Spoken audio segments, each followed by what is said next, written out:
Why is the mind so important? It matters. If you wake up in the morning, what are you thinking when you wake up in the morning? And if you already wake up with conflict in the mind, with unsatisfaction inside the mind, wake up with a feeling of lack. I wake up, I have to do something quickly because I don't have it right now. Whatever it is. So running after something. Why do you chase anything? Because you're in a state of lack. Something's missing. If you would have it, why would you chase it? And now the question is, where does this lack come from? And now come back to the child. The child, the incarnated soul, the incarnated spirit, when it comes to the earth, whoever made it possible for that child to come, you can call it God, you can call it the nature, you can call it the universe, no matter what. This force, this power does not make mistakes. God is not putting you in this earth incomplete. Why would he do that? What he's putting on the earth is existence. He's granting us existence. And afterwards, it starts that we have concepts. We start thinking. We start having ideas about how this life is supposed to be. If you're not successful, it's not a life. If you don't have many cars, it's not a life. If you don't have many friends, it's not a life. Well, no, this is all human ideas. You came to the earth right from the beginning. You have been complete. This is the alternative. At the moment, I would say it's just guiding to rethink. So what is the next way of what can people do? Rethink your life. Look at how is your life looking at the moment? How did you spend the last 5 years, 10 years? Do you maybe see some patterns in your life? I tell you one pattern. Everybody has. I had it too. We all have it because it's normal. There was a time we didn't even have any mobile phone. Then the first Nokias came out. Okay, eventually you even got one.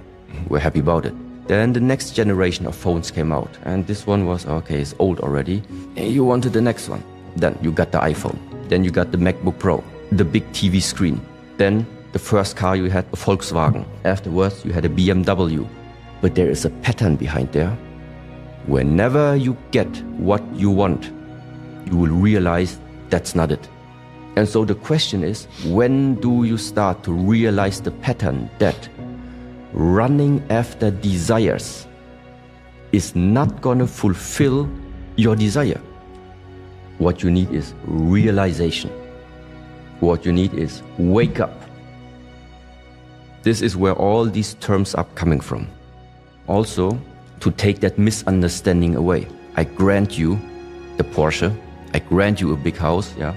It's all nice, and I mean, if you can afford it, it's absolutely something. I mean, why not? The German technology and possibilities that meanwhile is able to do is pretty awesome.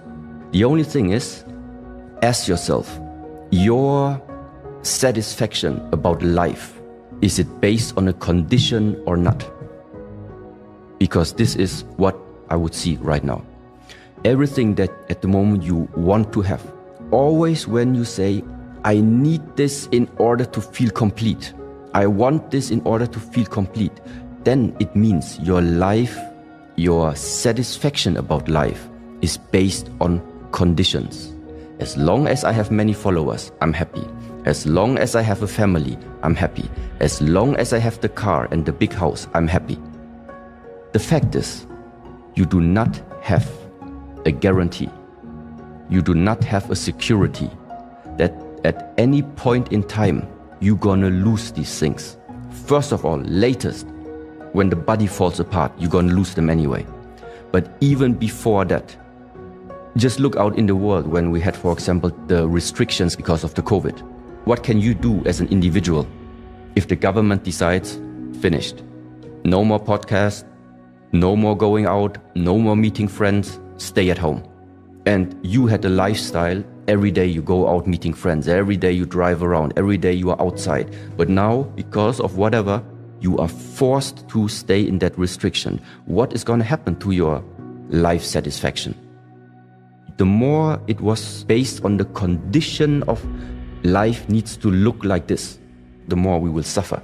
Many developed depression and many started waking up, realizing I cannot base my life on circumstances where I don't have influence on. And this is exactly what this life is about. Don't base your life satisfaction on circumstances where you have no influence on. If you have, well, then change them in the way that serve you. But there are many things we don't have. To already right now realizing I cannot, as a small citizen, I have no influence on whatever the politicians are going to throw out there. No way. Then you are realizing your life is in your hands. Your responsibility is make sure that inside you are always full, or that you are feeling full. No matter what happens on the outside, nobody can take something away from you. Because the gift that has been given to you is the existence, is this lifetime in the first place. We already have been given the greatest gift of everything, existence. Now, don't let anybody interfere trying to take that away from you. So that means don't outsource the power of having your life in your own hands. Don't outsource this to external circumstances. Don't outsource it to the amount of messages you receive per day. Don't outsource it to the number of followers. Don't outsource it to how big the apartment is, how many cars you have. If you can afford it, do it. Just don't make that emotional and mental attachment. This is the part. It's not about how many cars you have. You can have a whole garage full with all the luxury cars. That's not a problem. The problem is how much are you identified with your possessions. The identification is the problem. To have a garage full and just use them and enjoy them, and when you drive and the weather is nice, then it's really nice. But then you put it back into the garage, you go eat your meal, and while you are eating, the car is gone. You're not thinking about the car anymore. It's gone, it's standing in the garage, finished. Now you just enjoy the meal. Attachment is the problem. It is a process. It is of rewiring. How have you lived your life until right now? How much did it serve you, the way of thinking until now? And how much also did it limit you? These are all things every individual has to ask for themselves. I'm not giving you anything right now. I'm just saying something, which is, let's say, my view. And you have to ask yourself, what is it from what you have heard until right now that in a way resonates with you? You observe this pattern in your own life. And ultimately, the only person who can do something about it, it's not me. You make the decision. Your life is in your hands. The only thing that I'm doing is, if at all, I'm taking something away. I'm taking away misconceptions and illusions that people might have in this lifetime if they didn't have the possibility to hear other perspectives. Fear and also uncertainty. These two things are the biggest challenges every human being is going to face. The question is, are you living your life based on fear or not? And this fear is not helpful because it restricts you. It restricts your ability to expand the mind. Fear is restricting you to discover because fear makes you to stay inside the comfort zone. But why do we call something the comfort zone? It's because we have spent time already inside that zone that we know. You know everything about it inside there already. You have seen it, you have experienced all of it. That's why everything has become comfortable to you. So as long as you're comfortable, it means you are not leaving the things that you know. This existence is too big. It's 0.1% of knowing, it's 99% of not knowing. If you want to discover what is the 99.9%, it means you need to leave the space of knowing, you need to leave the space of comfort. You need to go into the uncertainty. And this is that fearful part. The more fearful you are, the more you're going to stay where you are. The less fearful you are, the more you're going to expand, the more you're going to discover. Now the question is, how can I now learn to face your fear? To face it. And there again, I think the Shaolin practices is one of these ways. So facing pain is also something that goes along the way of practicing the Shaolin martial arts. You don't have to jump right away into the darkness. Not many people can do this.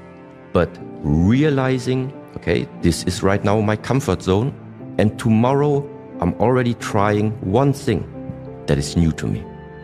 It still feels uncomfortable to me, but okay, let's try. Just one step out. Next day, another step out. Meaning, integrate the jump into the uncertainty into your lifetime until it becomes a habit. This is the one way. How to develop that ability to go against the fear. This is one thing. The second part is, I think this is now very useful for everyone. If you have the wrong image about yourself on this earth, if you are viewing yourself like from a wrong perspective, then it just means you will never get into the understanding what type of potential you are actually possessing. The point is, you're becoming more and more refined about there is much more about us. Because in the moment where you realize that bag of skin has more on the inside, it also increases right now your ability.